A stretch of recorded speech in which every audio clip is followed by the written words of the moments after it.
students, welcome to business studies class. So we are completed with what is mean government company, meaning of government company along with the features of government company, merits and limitations. Okay. The next topic from private, public and global enterprises, changing role of public sector. Changing role of public sector. तो इसका मतलब क्या है, जो भी public sector है, मतलब जो भी स्टेटिस्टिकल कॉर्पोरेशन रहेगा, डिपार्टमेंटल अंडरटेकिंग रहेगा, नहीं तो गवर्नमेंट कंपनीज रहेगा. सो मतलब खाली गवर्नमेंट का जो भी सेक्टर है, पब्लिक सेक्टर है, उसमें से अभी थोड़ा बहुत चेंज हो रहा है. जो भी हमने पढ़ा वो पहले था, अभी भी है, थोड़ा बहुत है, थोड़ा बहुत उसमें से निकाला गया है. ओके, तो क्यों निकाला गया, तो क्या रोल हो रहा है अभी पब्लिक सेक्टर में, क्या चेंजेस हो रहे हैं. तो we are going to study with the changing role of public sector. अभी पब्लिक सेक्टर स्टार्ट क्यों हुआ, मतलब गवर्नमेंट ने, अभी प्राइवेट हम खुद का बिजनेस करते हैं, हम बिजनेस कर रहे हैं, ठीक है, दूसरे लोग भी बिजनेस कर रहे हैं, खुद का खुद देख रहे हैं, उसका प्रोडक्शन हो रहा है, सभी हो रहा है. बट गवर्नमेंट ने उसका खुद का कंपनी क्यों स्टार्ट किया. So that is the changing role of public sector. जब भी हमारा भारत देश स्वतंत्र हुआ, दैट इज प्री इंडिपेंडेंस और at the time of independence, क्या हुआ, तब तो बहुत सारे हमारे देश में लोग गरीब थे, ठीक है, और दूसरे ब्रिटिश लोगों का हमारे ऊपर राज्य था. उसके बाद हमें इंडिपेंडेंस मिला, तो उस टाइम हमारा देश इतना डेवलप स्टेज में नहीं था, डेवलपिंग स्टेज में नहीं था.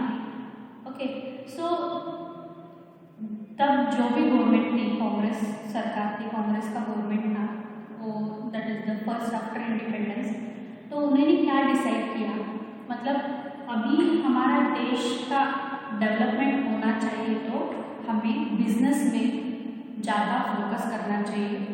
तो बिजनेस में ज़्यादा फोकस किया तो हमारे देश के लिए भी वो अच्छा है, देश में पैसा आएगा, पैसा आएगा तो यहाँ की लोगों की रहन सहन बढ़ेगी, लोगों का डेवलपमेंट होगा, एज वेल एज हमारा देश का भी डेवलपमेंट होगा.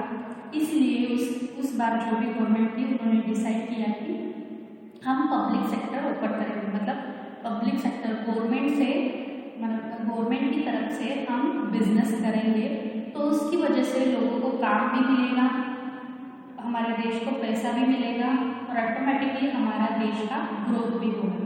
तो इसलिए उस गवर्नमेंट ने क्या किया, पब्लिक सेक्टर मतलब गवर्नमेंट कंपनीज बनाना स्टार्ट करते हैं.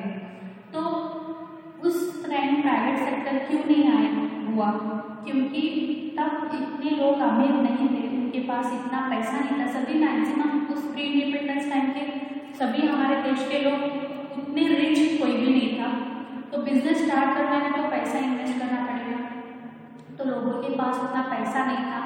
तो प्राइवेट सेक्टर मतलब खुद लोग खुद का बिजनेस स्टार्ट करने के लिए तब रेडी नहीं थे.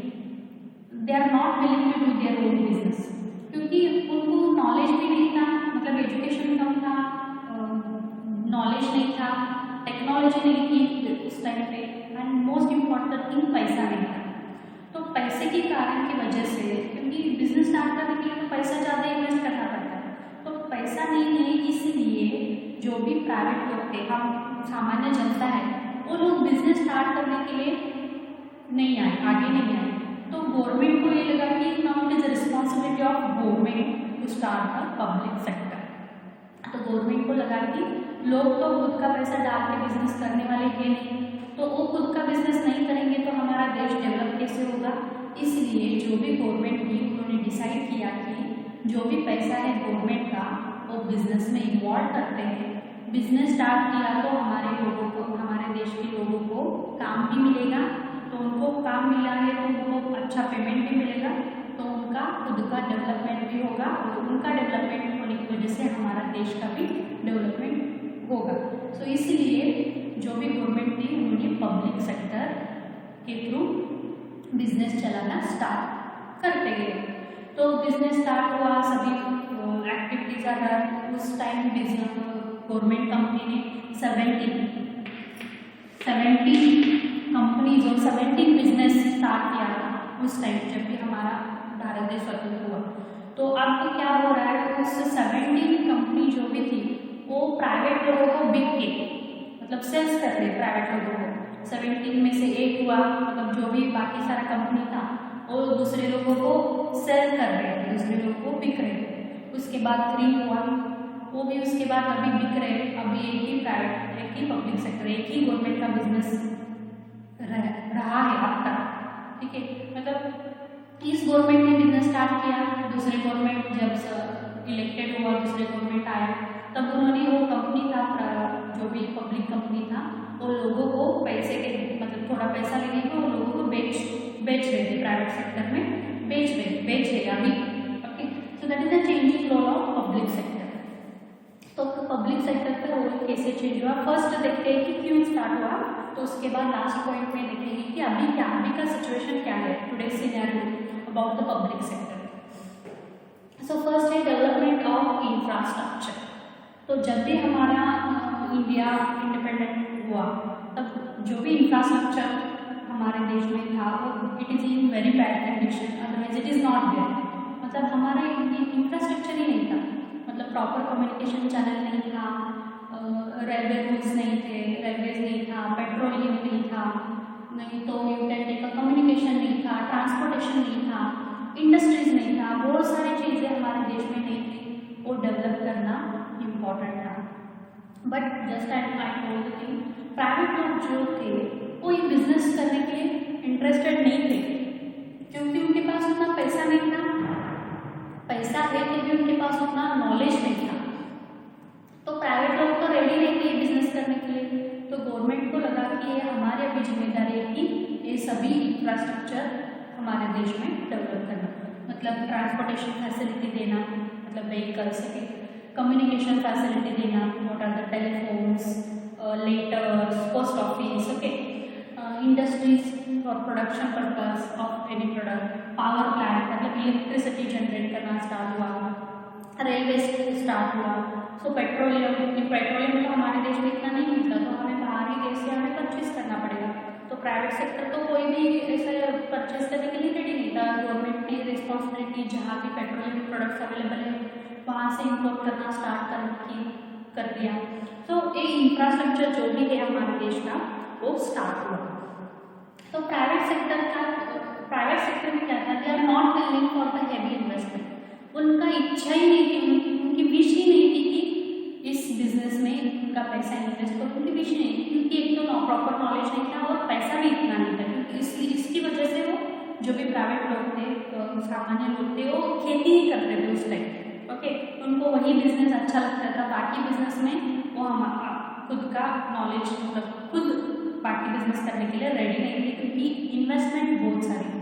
सो इसलिए पब्लिक यानी कि गवर्नमेंट ने बिजनेस स्टार्ट किया इंफ्रास्ट्रक्चर डेवलपमेंट करने के लिए। Now that is so it is responsibility of government, तो गवर्नमेंट को लगा कि ये अभी हमारी जिम्मेदारी है, that is the development of infrastructure. So after the independence first government ने इस कंटेंट के ऊपर ज़्यादा ध्यान दिया। सेकेंड क्या है, रीजनल बैलेंस। सो जो भी रीजनल है उस टाइम जहाँ पे भी ब्रिटिशर के ऑफिसर्स रहते थे वहाँ पे जो भी सिटी था वो थोड़ा बहुत डेवलप स्टेज में था, क्योंकि वो खुद के बेनिफिट के लिए थोड़ा बहुत डेवलपमेंट किए थे ब्रिटिश लोग, बट सभी जगह वो डेवलपमेंट नहीं किए थे, क्योंकि it is not their responsibility. Okay, they are commanding on us, हम पे ऊपर वो राज करने के लिए आए थे, ना कि डेवलपमेंट करने के लिए। तो गवर्नमेंट ने क्या डिसाइड किया, अभी थोड़े मतलब जो भी सिटीज़ थे, मुंबई रहेगा, दिल्ली रहेगा, कोलकाता रहेगा, चेन्नई रहेगा, ये जो भी सिटीज़ थी उनमें थोड़ा बहुत डेवलपमेंट था, बट जो भी रीजनल बाकी सारा एरिया था उसमें उतना डेवलपमेंट नहीं था। तो इन 1951 जो भी हमारा फर्स्ट पंचवार्षिक योजना आई थी इन 1951, that is a 5 years plan of government set up a new enterprise for backward areas for economic development and remove the regional diversity। तो एक तो 1947 में हमें इंडिपेंडेंस मिला, उसके बाद 1950 में हमारी जो भी राज्य घटना थी वो लिख के तैयार हुई।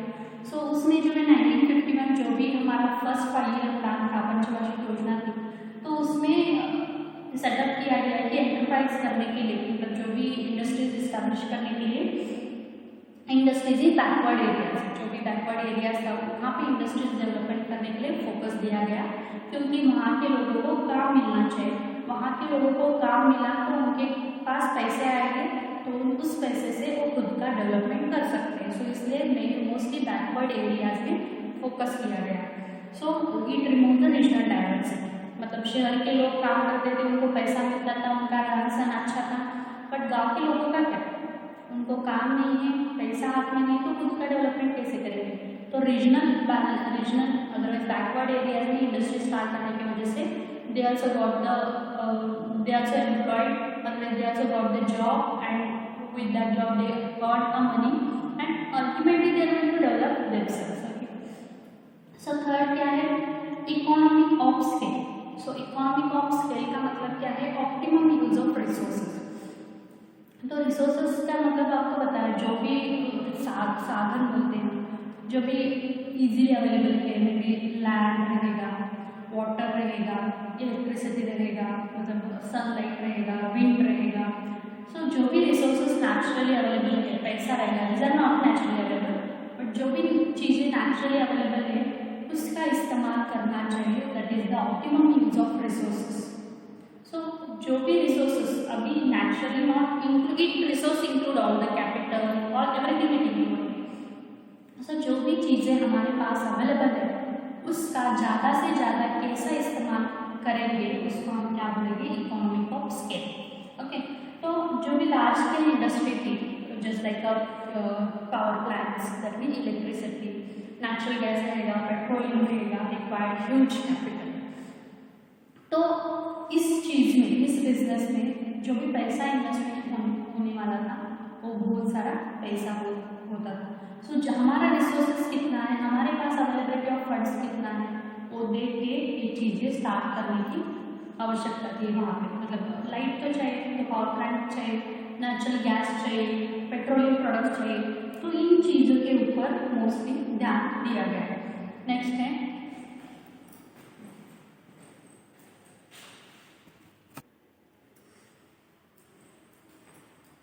रोल है check over the concentration of economic power. Economic यानी कि money related with the things with the money.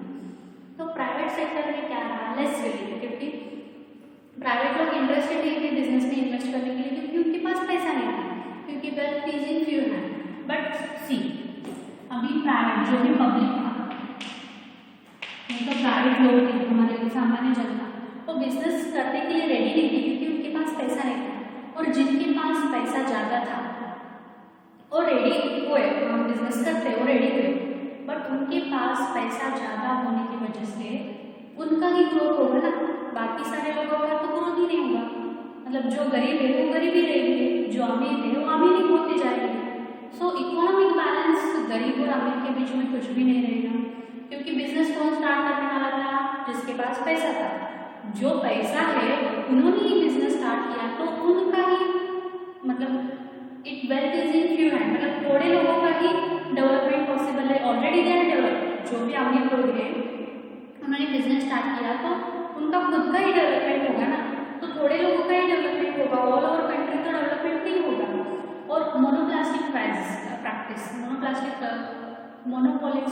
Practice का मतलब क्या है, जो भी अमीर लोग थे उन्होंने बिजनेस स्टार्ट किया, ठीक है, तो उन्होंने बिजनेस स्टार्ट किया तो वो खुद की मनमानी करेंगे, मतलब खुद को जो प्रोडक्ट का प्राइस रखने वाले हैं वो खुद रखेंगे, क्योंकि हमारा बिजनेस है, हम कुछ भी करेंगे। तो ये जो मोनोपोलिस्टिक प्रैक्टिसेस था वो होने लगा, मतलब सभी लोगों को काम, मतलब जो भी रिच पर्सन है उन्होंने बिजनेस स्टार्ट किया तो खुद की मनमानी करने के लिए लगे। सो इनइक्वालिटी नहीं हुआ, तो गरीब ही रहे और जो रिच थे वो रिच होते गए। तो गवर्नमेंट ने क्या डिसाइड किया, ऐसा प्राइवेट सेक्टर को हम इन्विटेशन देंगे बिजनेस स्टार्ट करने के लिए, तो ये लोग तो ऐसे ही करेंगे, खुद का ही बेनिफिट देंगे कि सामान्य जनता को वो क्यों डिसाइड करेंगे उनके बारे में। सो खुद के बारे में ही सोचेंगे, वहाँ पर खुद का मतलब मोनोपोलिस्टिक प्रैक्टिसेस रहेगा, खुद जो चाहिए वो डिसीजन लेगा, तो ऐसा रहेगा तो गरीब रहेगा, अमीर रहेगा। तो एक बंद होने के लिए गवर्नमेंट ने क्या डिसाइड किया, पब्लिक सेक्टर स्टार्ट करने का डिसाइड किया, तो पब्लिक सेक्टर स्टार्ट किया तो जो भी गरीब लोग थे, जो भी लोग थे उनको काम मिलता गया, उनको काम मिला तो उनके बदले में उनको सैलरी मिलती गई, तो खुद का डेवलपमेंट करते हैं। So income is in sharing and so जो भी बेनिफिट आता था गवर्नमेंट सेक्टर में और पब्लिक सेक्टर में और उनके एम्प्लॉयज उनके वर्कर को देते चले गए और वर्कर भी खुद का डेवलपमेंट करते चले गए। नेक्स्ट है import substitution. So import substitution का मतलब क्या है? Difficult to import the heavy machineries. So अभी बिजनेस स्टार्ट करना है, अभी गवर्नमेंट ने डिसाइड किया, पब्लिक सेक्टर ने डिसाइड किया कि बिजनेस स्टार्ट करना है। तो बिजनेस स्टार्ट करने के लिए एक तो पैसा चाहिए, तो पैसा कैसे तो अरेंज किया। सेकेंड थिंग, बिजनेस स्टार्ट करने के लिए हैवी मशीनरीज चाहिए, मशीनरीज तो चाहिए।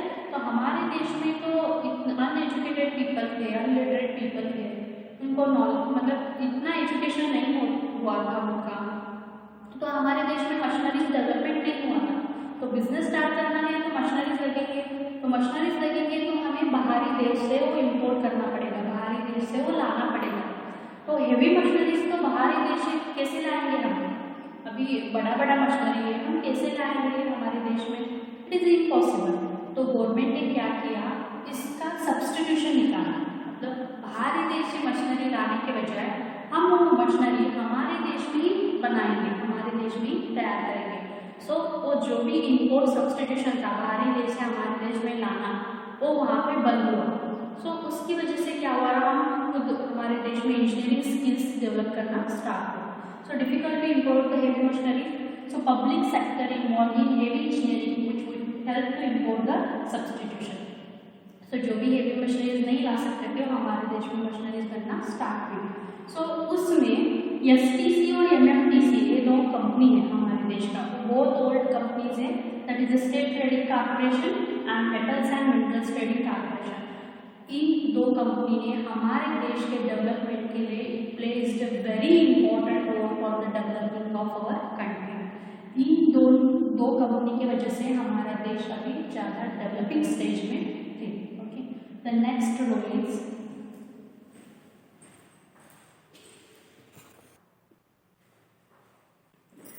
the next changing role of public sector is government policies towards the public sector. So जैसे जैसे मतलब लोगों का डेवलपमेंट होना स्टार्ट हो गया, सिर्फ our country is in developing stage. So लोगों को इतना नॉलेज आया, उनको एजुकेशन मिला, टेक्नोलॉजी का नॉलेज आया, तो लोग खुद का बिजनेस स्टार्ट करने लगे। तो लोग खुद का बिजनेस स्टार्ट करने लगे तो अभी गवर्नमेंट को लगा कि हम जो भी प्राइवेट पब्लिक सेक्टर्स थे, गवर्नमेंट कंपनीज थे, वो बंद करना चाहिए अभी, नहीं तो प्राइवेट लोगों के हाथ में हमारा कंपनी उनको चलाने के लिए देना चाहिए। क्योंकि हमारा what is the wastage of time and money we are involve with in the public sector. क्योंकि हम गवर्नमेंट का बिजनेस कर रहे हैं, मतलब उसमें गवर्नमेंट का पैसा जाएगा, गवर्नमेंट का टाइम जाएगा, तो वो प्राइवेट लोग देखेंगे ना, दूसरे लोग देखेंगे, उनको अभी नॉलेज मिला है, उनको सभी फील्ड का नॉलेज है, तो वो खुद लोग देखेंगे। हम वहाँ से निकलते हैं तो प्राइवेट लोगों के हाथ में सभी बिजनेस और इंडस्ट्रीज और इंफ्रास्ट्रक्चर प्राइवेट लोगों के हाथ में देते हैं, ऐसे गवर्नमेंट ने डिसाइड किया। तो फर्स्ट क्या डिसाइड किया, reduction in the number of industries. तो फर्स्ट गवर्नमेंट ने क्या डिसाइड किया, फर्स्ट जब भी हमारा मतलब इंडिया को इंडिपेंडेंस मिला, सो तब इन 1956 में 17 इंडस्ट्रीज थे, 17 इंडस्ट्रीज थे। सो जैसे जैसे लोगों को नॉलेज होता गया, लोग खुद का बिजनेस स्टार्ट करते लगे, तो गवर्नमेंट को लगा कि हमारा बिजनेस भी लोगों को चलाने के लिए देना चाहिए, हमें अब उसमें से बाहर होना चाहिए, उसे गवर्नमेंट को लगा। तो 1991 में न्यू इकोनॉमिक पॉलिसी आई। सो उसमें जो भी 17 इंडस्ट्रीज थे उसमें से गवर्नमेंट ने 8 इंडस्ट्रीज गवर्नमेंट के अंडर रखा और बाकी जो 9 इंडस्ट्रीज थी वो प्राइवेट लोगों को चलाने के लिए दिया। दैट इज प्राइवेटाइजेशन होता गया, नहीं तो दूसरे लोगों को चलाने के लिए दिया। सो इन 2001 में फिर से वो पॉलिसी चेंज हुई। ओके, तो तब जो भी 8 इंडस्ट्रीज थी उसमें से अभी 3 इंडस्ट्रीज गवर्नमेंट के पास है और जो भी बचे 5 इंडस्ट्रीज वो फिर से एक बार प्राइवेट लोगों को चलाने के लिए गवर्नमेंट ने दिया। अभी 3 इंडस्ट्रीज में क्या आएगा, एक तो रेलवे है, पावर प्लांट्स है, मतलब इलेक्ट्रिसिटी और न्यूक्लियर पावर प्लांट से, न्यूक्लियर पावर प्लांट इलेक्ट्रिसिटी है ना, न्यूक्लियर पावर प्लांट वो है, और रेलवे है, और आर्म्स है। अभी रेलवे का भी प्राइवेटाइजेशन हो रहा है, मतलब रेलवे भी दूसरे प्राइवेट लोगों को चलाने के लिए गवर्नमेंट देने के लिए सोच रहा है, अभी तक नहीं हुआ बट सोच रहा है, गवर्नमेंट का प्राइवेटाइजेशन हो रहा है। सो एक इसलिए हुआ क्योंकि लोगों का भी नॉलेज है, लोग खुद मैनेज कर सकते हैं, तो उनके हाथ में गवर्नमेंट ने दिया इनकी सभी बिजनेस के ऊपर से गवर्नमेंट का जो भी कंट्रोल था वो गवर्नमेंट ने बाहर रखा। सेकेंड क्या हुआ, disinvestment of shares of a select set of public enterprises, P that is public enterprise. So that is been privatization, मतलब जो भी जिस भी कंपनी में गवर्नमेंट का शेयर्स था, अभी मैंने बोला गवर्नमेंट कंपनी मतलब गवर्नमेंट का 51% उस कंपनी में शेयर्स होता था, मतलब वो बिजनेस चलाने के लिए गवर्नमेंट 51% पैसा देते थे। तो वो क्या किया, गवर्नमेंट ने शेयर्स निकालना चालू किया, हमने दिया है तो वो वापस लेके दूसरे को वो कंपनी सेल करने लगी government. Okay, that is a privatisation. तो जो भी पब्लिक कंपनी थी वो प्राइवेट कंपनी में कन्वर्ट होते जाते हैं, मतलब पब्लिक कंपनी यानी मालिक कौन था, गवर्नमेंट था, बट प्राइवेट कंपनी में कन्वर्ट हुआ मतलब उसका मालिक एक सामान्य जनता हुई, एक सामान्य लोग हुए, दूसरे लोग हुए। पब्लिक कंपनी है मतलब गवर्नमेंट मालिक रहा, प्राइवेट कंपनी है मतलब दूसरा लोग मालिक होते गए, क्योंकि प्राइवेट गवर्नमेंट ने उसमें से हिस्सा निकाला और वो हिस्सा पब्लिक कंपनी प्राइवेट कंपनी को दिया, तो अभी गवर्नमेंट मालिक नहीं बने उसका, दूसरे लोग मालिक बने, that is the privatization. Next thing, policy regarding C unit to be the same as that for private sector.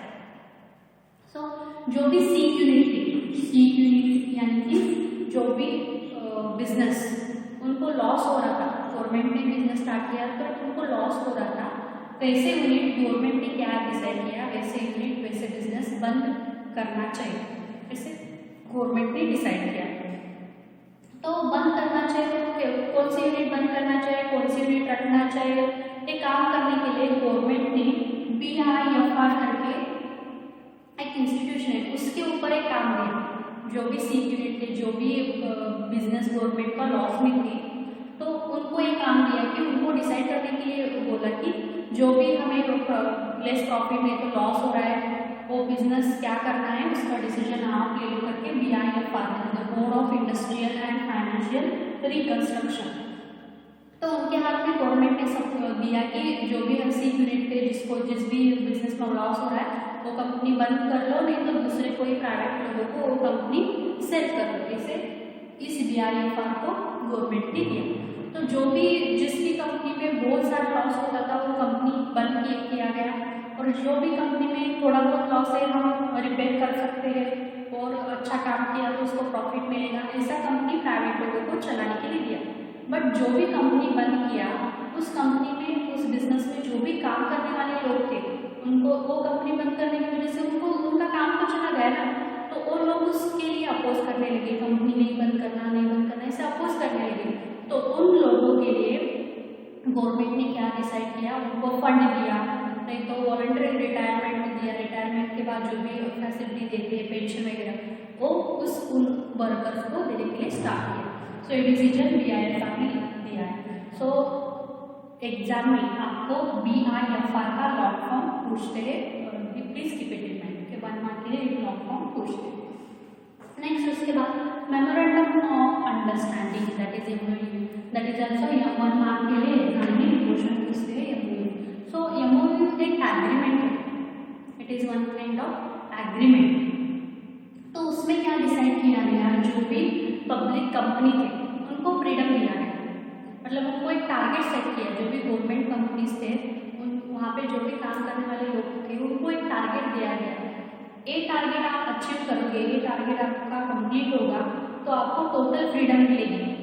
Okay, तो आपको जो भी डिसीजन लेना है आप खुद ले सकते हो, गवर्नमेंट की पूछने की वहाँ पे गवर्नमेंट का जो भी इंटरफेरेंस था वो नहीं चलेगा, वहाँ पे आप खुद का डिसीजन ले सकते हो जब आप वो टारगेट कंप्लीट किया तो उन्होंने वो टारगेट कंप्लीट किया ऐसे कंपनी ने, और वो खुद का डिसीजन खुद लेने लगे, मतलब वंस अगेन प्राइवेटाइजेशन हुआ, बट वहाँ पे फ्रीडम दिया, मतलब जो भी गवर्नमेंट का कंट्रोल था उस कंपनी के ऊपर वो निकाला गया।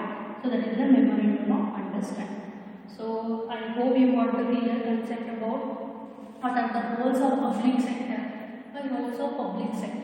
So these are the roles of public sector, and within the last role, that is the government policy towards the public sector, so उसमें कोड कंटेंट इंक्लूड किया है. I hope you got the clear concept about it. Suppose if you have doubt, we will clarify your doubt within the live class. Okay, so thank you so much. Bye.